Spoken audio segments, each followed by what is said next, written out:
જય શ્રી કૃષ્ણ મિત્રો, આજે આપણે બનાવવાના છે ચંપાકલી ગાંઠિયા। તો એમાં મેં આ 500 ગ્રામ ચણાનો લોટ લીધો છે, એને મેં ચાળી લીધો છે બરાબર।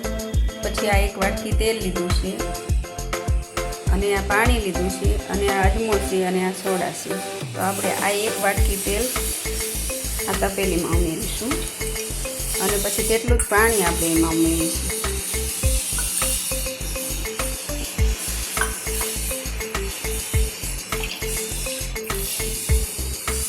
અને પછી એમાં થોડોક સોડા ઉમેરીશું।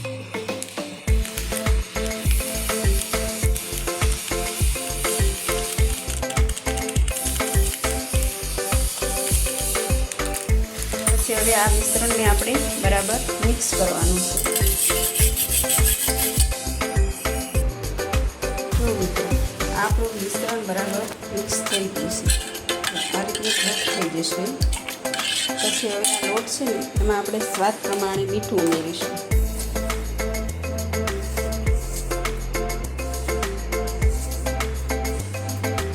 અને પછી અજમો ઉમેરીશું।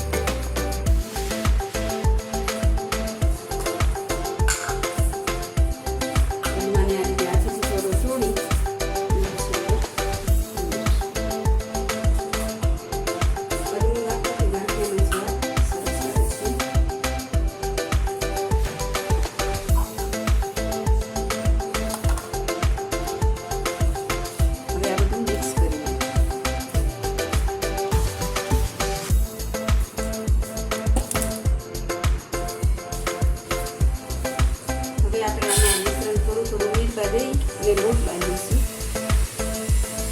થોડું ઉમેરવાનું, આનો સરસ આપણે લોટ બાંધી દઈશું। જો મિત્રો આપણો લોટ સરસ બંધાઈ ગયો છે। હવે આને આપણે થોડું પાણી લેતા જઈ અને એને કહળવાનું છે, પછી આપણે એના ગાંઠિયા પાડવાના છે।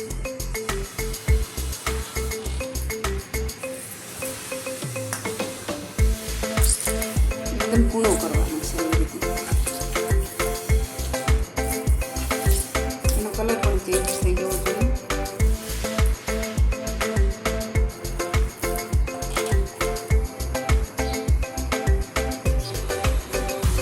તો આ લોટ આપણો તૈયાર થઈ ગયો છે, અને આ તેલ મેં ગરમ મૂકી દીધું છે। હવે એમાં આપણે જારો મૂકી અને ગાંઠિયા પાડીશું।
જો મિત્રો આ આપણા ગાંઠિયા પાડી દીધા છે।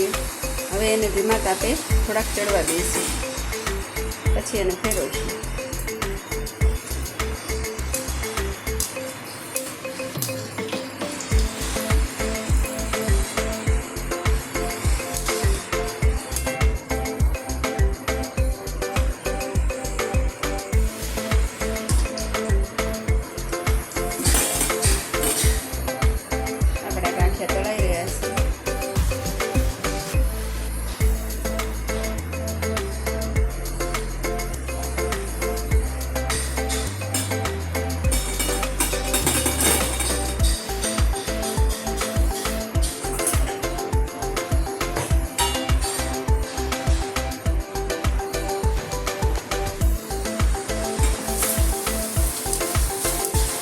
ગાંઠિયાને આપણે સરસ ધીમા તાપે ચડવા દઈશું।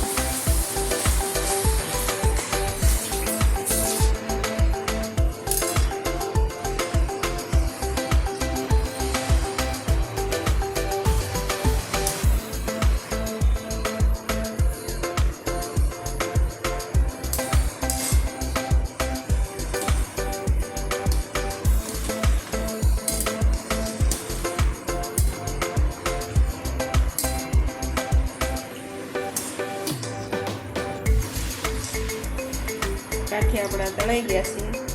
હવે એને આપણે ડીશમાં કાઢી લઈશું.